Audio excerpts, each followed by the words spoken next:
이곳저곳에서 하나님께서 예비하신 귀한 분들께서 보내심을 입어 함께 앉아 예배 드릴 수 있음이 참으로 크고 큰 기쁨과 감격이 됨을 고백합니다. 제가 예배를 인도하고 얼마 되지 않아서 어느 한 장로님께서 10,000원의 학업을 마칠 수 있음에 감사합니다 하고 떡을 내시는 모습을 보았습니다. 그 모습이 제게 참 큰 은혜가 되었습니다. 그래서 저도 하나님께 기도를 드렸습니다. 하나님, 혹시 우리 교회 전체 참석 인원이 200명이 넘으면 저도 떡을 낼 수 있게 해주십시오. 그런데 참 불안합니다. 가득 차셨는데요, 180명, 170명 이렇게 왔다 갔다 하시거든요. 조만간 떡을 낼 수 있을 것 같아서 참 불안하고 감사하고 또 행복합니다. 조용히 떡을 내고 싶었는데 한 영혼을 주님께 인도하는 것이 얼마나 큰 감사와 또 교회를 살리는 일인지, 주님께서 기뻐하시는 일인지 나누고자 하는 마음을 주셔서 이렇게 함께 나누게 되었습니다. 어느 날 오셔서 떡을 드시거든 주님께 영광을 돌려주시기를 바랍니다. 예수님께서 물질과 함께 가장 많이 말씀하신 설교의 제목이 있습니다. 그것은 바로 하나님의 나라 천국이라고 하는 것입니다. 마음이 가난한 자는 복이 있나니 천국이 저희 것이며, 우리 주님께서는 천국에 대해서 참 여러 번 말씀하셨습니다. 그래서 제자들이 천국에 대해서 물었습니다. 그러자 예수님께서 이렇게 대답하십니다. 내가 너희에게 해주고 싶은 말이 너무나 많은데 내가 이룰 것이 참으로 많으나 지금은 너희가 감당하지 못하리라. 너희의 작은 지식으로는, 지금의 생각으로는 그것이 어떤 의미인지 너희가 깨닫고 파악할 수 없을 것이다 라고 예수님께서 말씀하시는 것이었습니다. 천국이 얼마나 좋겠습니까? 예수님께서 그것을 설명해도 제자들이 어떻게 그것을 이해할 수 있겠습니까? 마치 그것은 뱃속에 있는 아기에게 애기야, 네가 태어나서 나오면 여기 바깥에는 꽃도 있어, 엄마 아빠가 기다리고 있어, 이렇게 쓰다듬어주고 얘기할 수 있겠지요. 나오면 짜장면도 있어, 김치찌개도 있어. 많은 얘기를 해도 아이가 아마 이해할 수 있는 것에는 제한이 있을 것입니다. 어쩌면 예수님의 심정이 그와 같은 심정이 아니었는가 생각합니다. 그 주님께서 우리를 사랑하셔서 죽으시고 부활하신 이후에 승천하시면서 내가 너희를 위하여서 처소를 예비하러 간다. 그 천국 처소를 예비하시는 주님께서 다시 올 때에 저와 여러분들을 그 천국으로 인도하여 주실 것을 믿습니다. 눈물도 슬픔도 없는 곳, 우리의 눈물을 닦아주시고 우리를 위로해 주시는 곳, 우리 주님께서 친히 태양이 되어주시고 우리의 모든 인생의 아픔에 위로와 응답이 되어주시는 그 천국을 사모하시는 우리 모두가 되시기를 예수님의 이름으로 축원합니다. 오늘 말씀은 참으로 중요하게도 그 천국을 받기에 합당한 자와 그렇지 못한 자에 대해서 오늘 말씀을 알려주고 계십니다. 천국을 받기에 합당한 자가 누구인가? 먼저는 어린 아이와 같은 자들입니다. 특별히 당시의 사회에서 가장 힘이 없고 또 사람으로 세지도 않는, 스스로는 자기의 존재를, 가치를 보일 수 없는 자가 어린 아이들이었습니다. 무시받고 연약한 그와 같은 존재들이었습니다. 애들은 가라, 그게 우리나라의 모습만은 아니었던 듯 합니다. 그 사회에서도 아이들은 전혀 환영받지 못하는 존재였습니다. 예수님의 제자들은 예수님께서 왕이 되시고자 한다면 조금 더 영향력 있는 사람들을 만나기를 원했을런지 모릅니다. 사회에서 지위가 높은 사람들을 통해서 인맥과 힘을 쌓기를 원했는지 모릅니다. 그래서 제자들은 사람들이 자신들의 아이들을 소중히 데리고 예수님께 나올 때 그 사람들을 꾸짖었습니다. 여보시오, 여기가 어디라고 아이들을 데리고 오시오. 그런데 그 모습을 보시고 사랑이신 예수님께서 분해하셨다고, 노하셨다고 하나님의 말씀이 증거하고 있습니다. 그리고 예수님께서 말씀하십니다. 어린아이들의 내게 오는 것을 용납하고 금하지 말라. 하나님의 나라가 바로 이와 같은 자들의 것이니라. 의지할 것이 없고 약하고 인정받지 못해서 예수님께 나오는 어린아이들과 같은 자들에게 천국을 주님께서는 선물로 주시겠다고 약속하여 주시는 것입니다. 예수님 앞에 어린아이와 같은 모습으로 나아갈 때 우리는 천국을 얻기에 합당한 자로 서게 되는 것입니다. 높고 힘센 자를 대우하는 것, 조금 주면 나한테 많이 갚아줄 것 같은 사람에게 잘하는 것은 어쩌면 누구나 할 수 있는 일일 것입니다.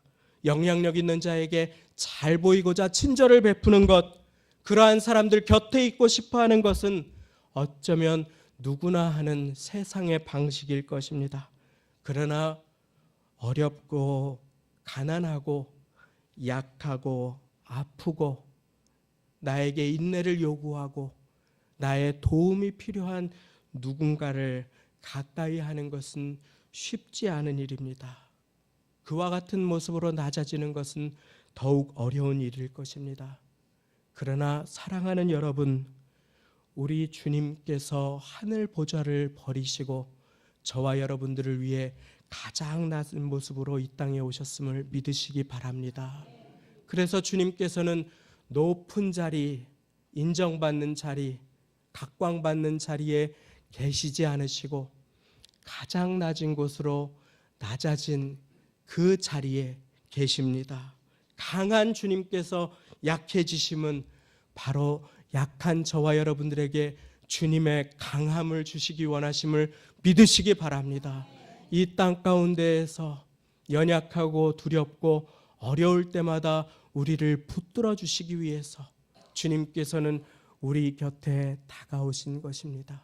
자기를 낮추시고 우리의 발을 씻겨주신 주님, 그 주님이 지금도 저와 여러분들 곁에 계심을 믿으시기 바랍니다. 그리고 우리 주님께서는 이렇게 말씀하십니다. 내가 진실로 너희에게 이르노니 누구든지 하나님의 나라를 어린아이와 같이 받들지 않는 자는, 받아들이지 않는 자는 결단코 들어가지 못하리라. 여기서 받들다고 하는 것은 받아들이다라고 하는 의미입니다.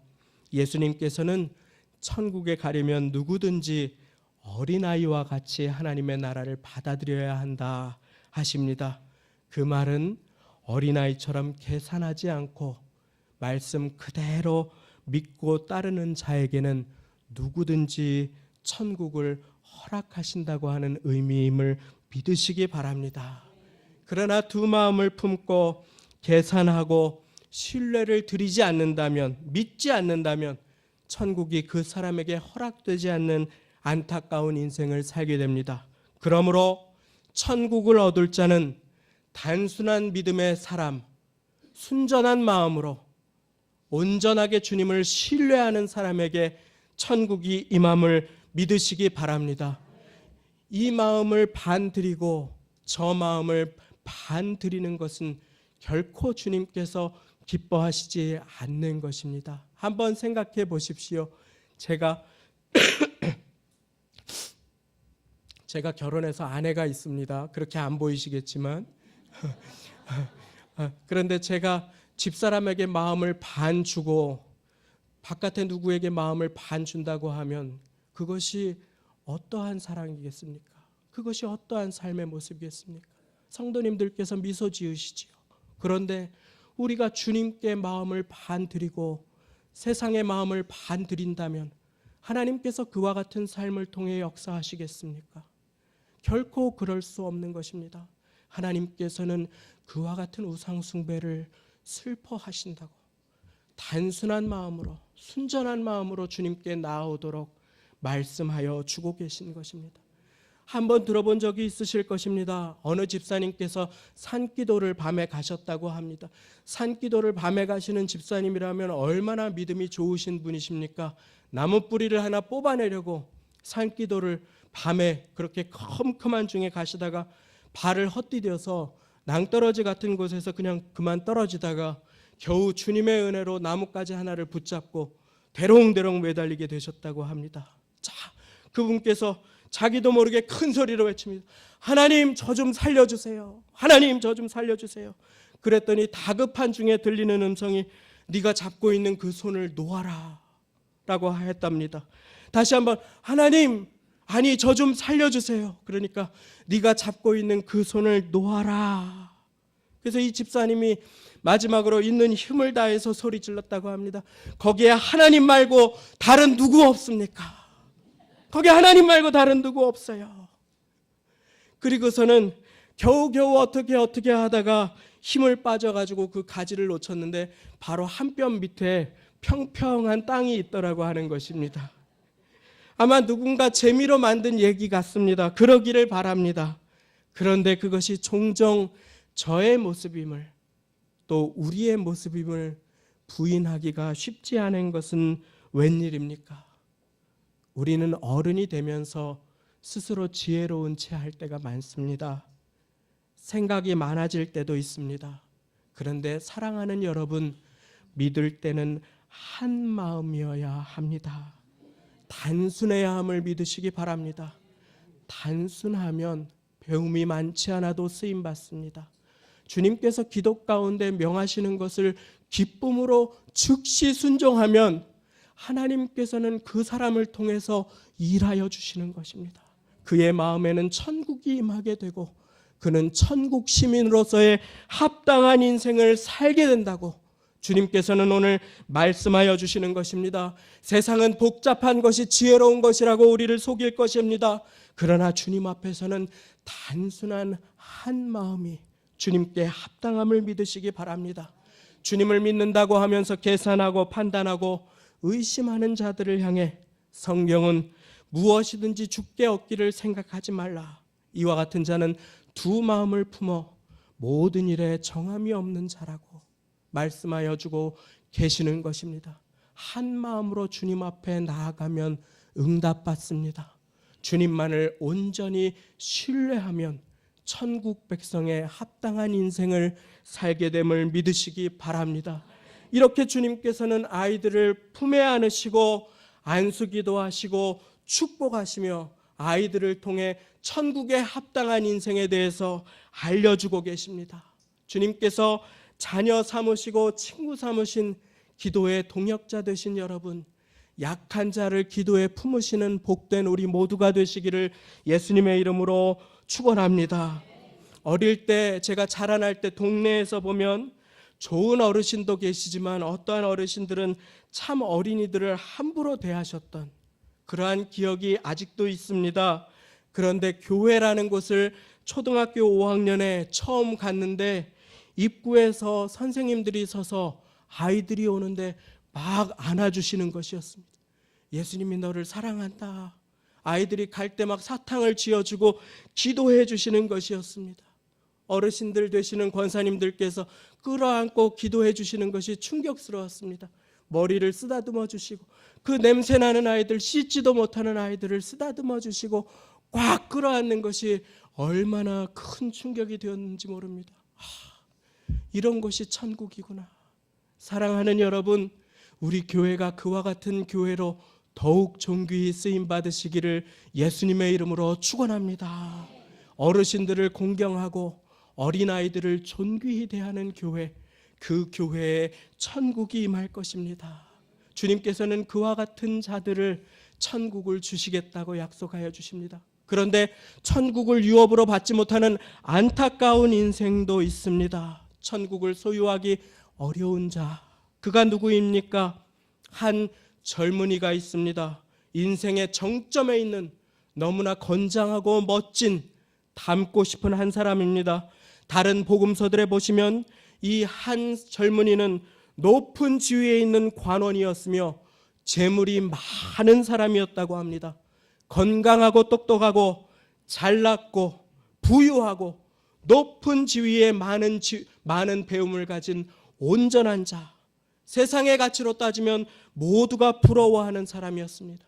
특별히 당시에는 부유함에 대해서 하나님의 은총과 축복의 증거로 여기는 사회의 가치관과 분위기가 더욱더 있었기 때문에 이 사람은 더더욱 당연히 구원에 합당한 사람이었습니다. 이 사람이 아니면 구원받을 사람이 누가 있겠는가? 그가 많은 무리들 앞에서 당당하게 멋지게 예수님 앞에 나옵니다. 그리고 내가 무엇을 하여야 영생을 얻겠습니까? 이 청년은, 이 젊은이는 무엇을 하여야 영생을 얻을 것으로 착각하였습니다.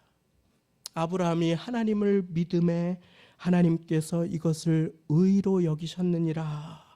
창세기에도 기록하고 있건만 모세오경에 능통하고 말씀을 잘 아는 이 높은 지위의 부자 관원은 자기의 행위로 구원을 얻겠다고 자신만만하여 주님 앞에 나와서 이야기합니다. 내가 무엇을 하면 영생을 얻겠습니까? 구원을 얻겠습니까? 자, 내가 어떻게 하면 천국에 갈 수 있습니까? 예수님 대답하십니다. 네가 계명을 안 하니 살인하지 말라, 도적질하지 말라, 간음하지 말라, 거짓 증거하지 말라, 속여 빼앗지 말라, 내 부모를 공경하라 하였느니라. 5계명부터 10계명을 예수님께서 천천히 말씀하여 주십니다. 그러다 이 젊은 관원이 대답합니다. 선생님이여, 이것은 내가 어려서부터 다 지켰나이다. 이 청년이 아니면 누가 천국에 갈 수 있습니까? 부유하고 똑똑하고 좋은 교육을 받았고 높은 관직에 있는 건장하고 멋진 엘리트인데 윤리적으로도 나무랄 데 없는 모습인 것입니다. 아마도 이 청년은 이 정도면 되지 않겠습니까? 무엇이 더 부족합니까? 라고 하는 마음이 있었을런지 모르겠습니다.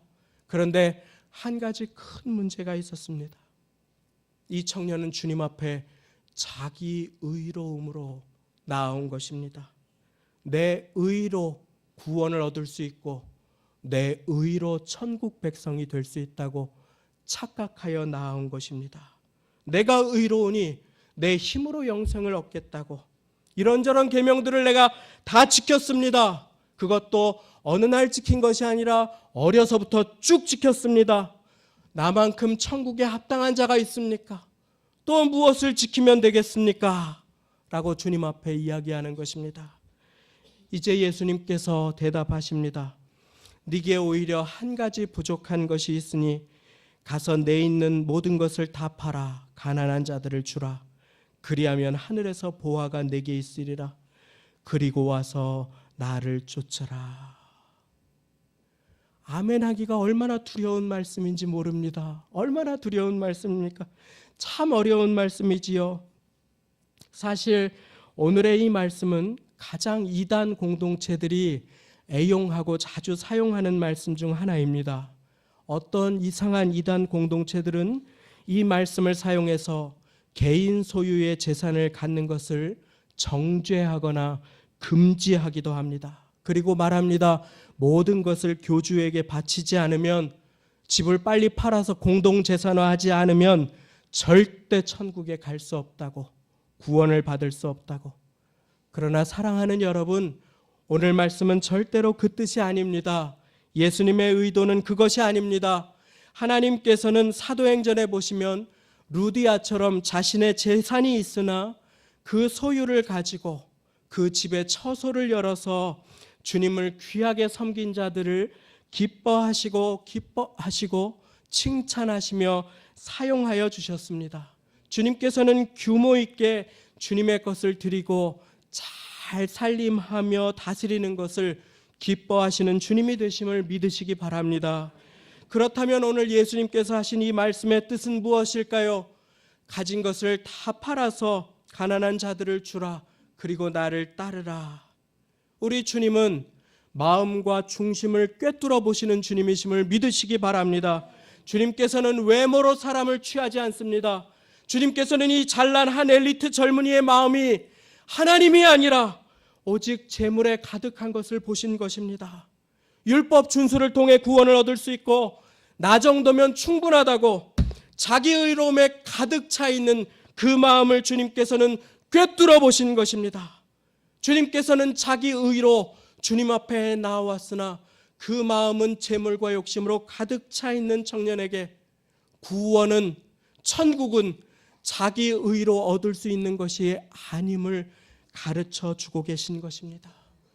이 청년아, 네가 정말 너의 의를 통해서 구원을 얻을 수 있다고 생각한다면 이 불가능한 율법의 모든 요구를 다 충족해 보거라. 네 마음속에 가득한 물질과 재물을 향한 사랑과 자만을 내려놓고 나를 따르라고 주님께서는 말씀하신 것입니다. 주님께서는 이 청년이 부유하다고 해서 절대로 이 청년을 배척하지 않으셨습니다. 주님께서는 이 청년을 사랑하셨다고 말씀은 보여주고 있습니다.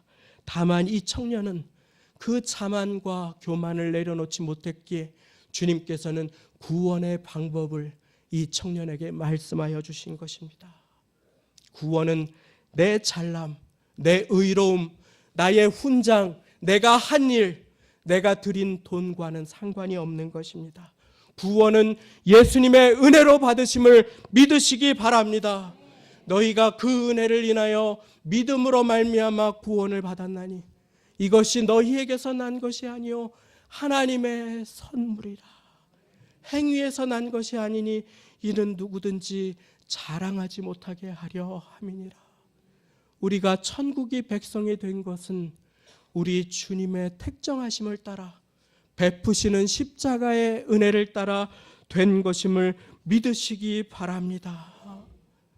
그 청년은 근심하며 돌아갑니다.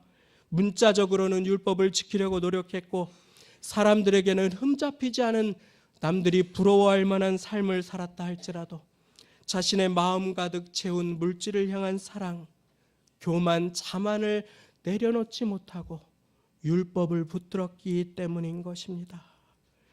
자기 의로움으로 구원을 얻을 수 있으리라고 착각했던 이 청년은 예수님 앞에 그 은혜를 알지 못하고 돌아가 버리는 안타까운 자리에 서고 말았습니다. 사랑하는 여러분, 자기 의로움을 다 내려놓고 주님의 은혜만 매일매일 의지하시는 우리 모두가 되시기를 예수님의 이름으로 축원합니다. 오늘 계속 넘어지는 인생 가운데 나 스스로에게 실망한 자가 있습니까? 예수님의 은혜를 붙드십시오.